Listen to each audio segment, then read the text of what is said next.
Hi everyone, आप सभी का स्वागत है फिर से एक नए वीडियो पे। तो दोस्तों, आज के इस वीडियो में आप सभी के लिए छात्रावास अधीक्षक क्लास लेकर आए हूं, जिसमें हम कंप्यूटर से रिलेटेड महत्वपूर्ण क्वेश्चन को कवर करेंगे जो एग्जाम के दृष्टि से काफ़ी ज़्यादा इंपॉर्टेंट है।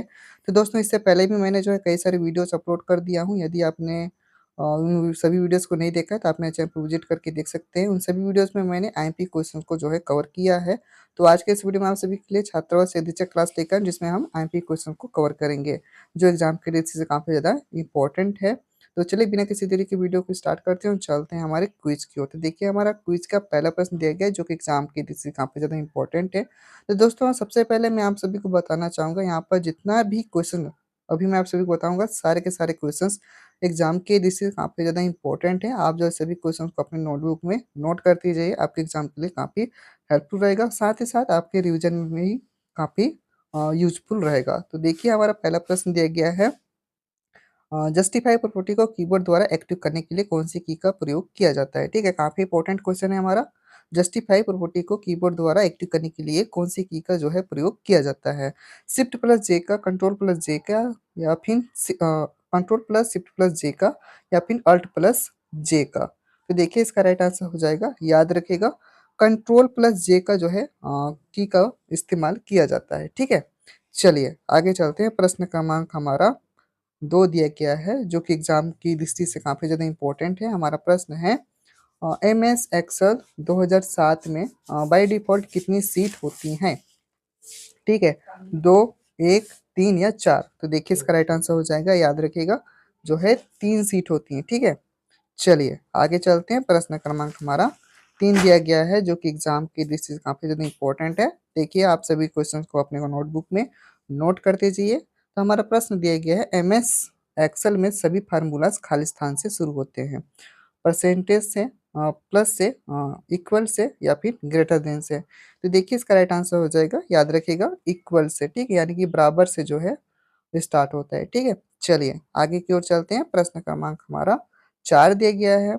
हमारा प्रश्न है, टीएमएस एक्सेल में डाटा किसमें रखा जाता है।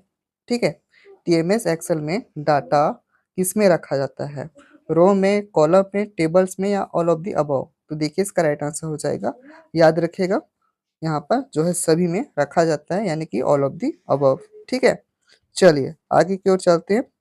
प्रश्न क्रमांक हमारा 5 दिया गया है जो कि एग्जाम की दृष्टि से काफ़ी ज़्यादा इंपॉर्टेंट है।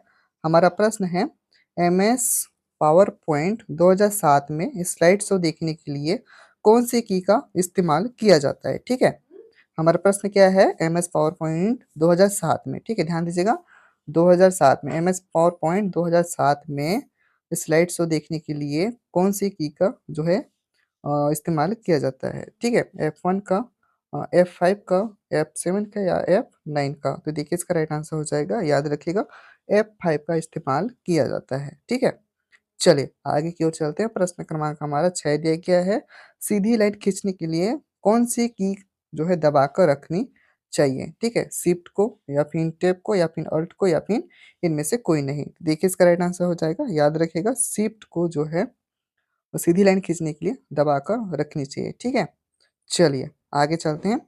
प्रश्न क्रमांक हमारा 7 दिया गया है जो कि एग्जाम की दृष्टि से काफ़ी ज़्यादा इंपॉर्टेंट है। आप इसे जो है अच्छे से नोट डाउन कर लीजिएगा। एक क्वेश्चन जो है एग्जाम में बार-बार पूछा जाता है। हमारा प्रश्न दिया गया है, यूआरएल का जो है फुल फॉर्म क्या होता है। ठीक है, यूआरएल की फुल फॉर्म क्या होता है, आपको बताना है। हमारा ऑप्शन दिया गया है, अनइंटरप्टेड रिसोर्स लोकेशन। ठीक है, uniform resource location, unified resource location, uniform resource locator. तो देखिए, इसका राइट आंसर हो जाएगा, याद रखिएगा, यूनिफॉर्म रिसोर्स लोकेटर। ठीक है, याद रखिएगा। चलिए आगे की ओर चलते हैं। प्रश्न क्रमांक हमारा 8 दिया गया है जो कि एग्जाम की दृष्टि से काफ़ी ज़्यादा इंपॉर्टेंट है। हमारा प्रश्न है, गूगल की निर्माणकर्ता कौन है। ठीक है, आपको बताना है, Larry Page and Sergey Brin, या फिर टी बर्नर्स-ली एंड डेविड कॉफ, या फिर Mark Zuckerberg and T Berners Lee, या फिर Larry Page and T Berners Lee. तो देखिए, इसका राइट आंसर हो जाएगा, याद रखिएगा, इसका राइट आंसर है लेरी पेज एंड सर्गी ब्रेन। ठीक है, जो कि गूगल के निर्माण करता है। ठीक है, इतना याद रखिएगा। चलिए आगे की ओर चलते हैं। प्रश्न क्रमांक हमारा 9 दिया गया है जो कि एग्जाम की दृष्टि से काफ़ी ज़्यादा इंपॉर्टेंट है। हमारा प्रश्न है, देखिए, हमारा प्रश्न दिया गया है, जीमेल फ्री में कितनी स्टोर प्रदान करता है। ठीक है, यानी कि जीमेल में कितनी जीबी डाटा यहाँ पर स्टोर जो है प्रदान करता है। ठीक है, हमारा प्रश्न है जीमेल फ्री में कितनी जो है स्टोर प्रदान करता है। यहाँ पर ऑप्शन दिया गया है 20 जीबी, 18 जीबी, 15 जीबी या 25 जीबी। तो देखिए इसका राइट आंसर हो जाएगा 15 जीबी। ठीक है, याद रखिएगा। चलिए आगे की ओर चलते हैं। प्रश्न क्रमांक हमारा 10 दिया गया है, इंटरनेट पर सिक्योर वेबसाइट की एक पहचान है। ठीक है, काफी इंपॉर्टेंट क्वेश्चन है, आप इसे अच्छे से नोट कर लीजिएगा। एक क्वेश्चन जो एग्जाम में बार बार पूछा जाता है, आपके एग्जाम के लिए काफी ज्यादा आईएमपी है। ठीक है, तो देखिए हमारा प्रश्न है इंटरनेट पर सिक्योर वेबसाइट की पहचान है। ठीक है, तो देखिए यहाँ पर एचटीटीपी ऑप्शन दिया गया है, एचटीटीपीएस या फिर एसएमटीपी या फिर एफटीपी। तो देखिए इसका राइट आंसर हो जाएगा, याद रखिएगा, एचटीटीपीएस। ठीक है, इंटरनेट पर जो है सिक्योर वेबसाइट की एक जो है पहचान होता है एचटीटीपीएस। ठीक है, इसका फुल फॉर्म क्या होता है, याद रखिएगा, hyper text transfer protocol secure. ठीक है, चलिए इतना याद रखिएगा। आगे की ओर चलते हैं। प्रश्न क्रमांक हमारा 11 दिया गया है, जो कि एग्जाम की दृष्टि से काफी ज्यादा इंपॉर्टेंट है। हमारा प्रश्न है यूपीएस का पूरा नाम क्या है। ठीक है, यानी कि यूपीएस का फुल फॉर्म क्या होता है। Uninterruptible power supply, unit power supply, user power supply या इनमें से कोई नहीं। तो देखिए इसका राइट आंसर हो जाएगा, याद रखिएगा, अनइंटरप्टिबल पावर सप्लाई। ठीक है, यूपीएस का फुल फॉर्म होता है। ठीक है, इतना याद रखिएगा। चलिए आगे की ओर चलते हैं। प्रश्न क्रमांक हमारा 12 दिया गया है, जो कि एग्जाम की दृष्टि से काफी ज्यादा इंपॉर्टेंट है। हमारा प्रश्न है एसएमपीएस का जो है फुल फॉर्म क्या होता है। ठीक है, एसएमपीएस का फुल फॉर्म बताना है, simple mode power supply, switched mode power supply, switched mode power service या फिर switched mode power power super. तो देखिए इसका राइट आंसर हो जाएगा, याद रखिएगा, स्विच्ड मोड पावर सप्लाई। ठीक है, स्विच्ड मोड, याद रखिएगा, स्विच्ड मोड पावर सप्लाई जो है एसएमपीएस का फुल फॉर्म होता है। चलिए आगे की ओर चलते हैं। प्रश्न क्रमांक हमारा 13 दिया गया है, जो कि एग्जाम की दृष्टि से काफी ज्यादा इंपॉर्टेंट है।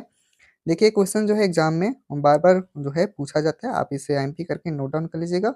हमारा प्रश्न दिया गया है सीपीयू का फुल फॉर्म क्या होता है। Central processing unit, central processing sorry control processing unit, central processing unit, control power unit या फिर सेंट्रल पावर यूजर। तो देखिए इसका राइट आंसर हो जाएगा, याद रखिएगा, सेंट्रल प्रोसेसिंग यूनिट। ठीक है, सेंट्रल प्रोसेसिंग यूनिट जो कि सीपीयू का फुल फॉर्म होता है, जिसे कंप्यूटर का मस्तिष्क भी कहा जाता है। ठीक है, चलिए आगे की ओर चलते हैं। प्रश्न क्रमांक हमारा 14 दिया गया है, नया पेज लेने के लिए किस शॉर्टकट की का इस्तेमाल किया जाता है। कंट्रोल प्लस ओ का, कंट्रोल प्लस एन का, कंट्रोल प्लस एम का या कंट्रोल प्लस यू का। तो देखिए इसका राइट आंसर हो जाएगा, याद रखिएगा, कंट्रोल प्लस एन का जो है इस्तेमाल किया जाता है। ठीक है, नया पेज लेने के लिए जो है कंट्रोल प्लस एन का इस्तेमाल किया जाता है। ठीक है, ये जो है आपका शॉर्टकट की है। ठीक है, चलिए आगे की ओर चलते हैं। प्रश्न क्रमांक हमारा 15 दिया गया है, जो कि एग्जाम की दृष्टि से काफी ज्यादा इंपॉर्टेंट है। देखिए हमारा प्रश्न है टेक्स्ट का साइज बढ़ाने के लिए किस शॉर्टकट की का इस्तेमाल किया जाता है।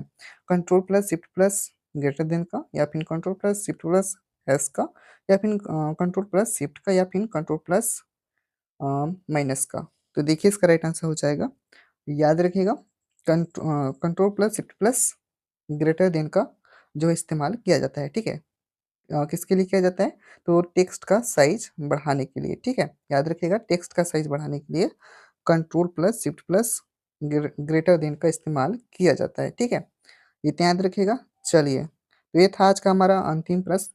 ठीक है, तो चलिए अब क्विज की ओर चलते हैं। तो देखिए आप जो है क्विज को जरूर अटेम्प्ट करिएगा, क्योंकि इससे आपके परफॉर्मेंस के बारे में पता चलता है कि आपका जो परफॉर्मेंस है कितना इम्प्रूव हो रहा है। ठीक है, तो आप इसे जो है जरूर अटेम्प्ट करिएगा। चलिए क्विज की ओर चलते हैं। तो देखिए हमारा टेस्ट का क्विज दिया गया है, इसका राइट आंसर आप हमें जो है कमेंट बॉक्स में बताइएगा। तो देखिए हमारा प्रश्न है टेक्स्ट को जो है बोल्ड करने के लिए किस शॉर्टकट की का इस्तेमाल किया जाता है। कंट्रोल प्लस बी का, कंट्रोल प्लस यू का, कंट्रोल प्लस एन का या फिर कंट्रोल प्लस पी का। तो इसका राइट आंसर आप हमें जो है कमेंट बॉक्स में अवश्य बताइएगा।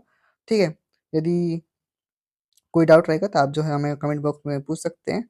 तो चलिए आज के इस वीडियो में बस इतना ही। यदि वीडियो अच्छा लगे तो वीडियो को लाइक कर दीजिएगा, चैनल पर नए हैं तो चैनल को सब्सक्राइब कर दीजिएगा। Thank you.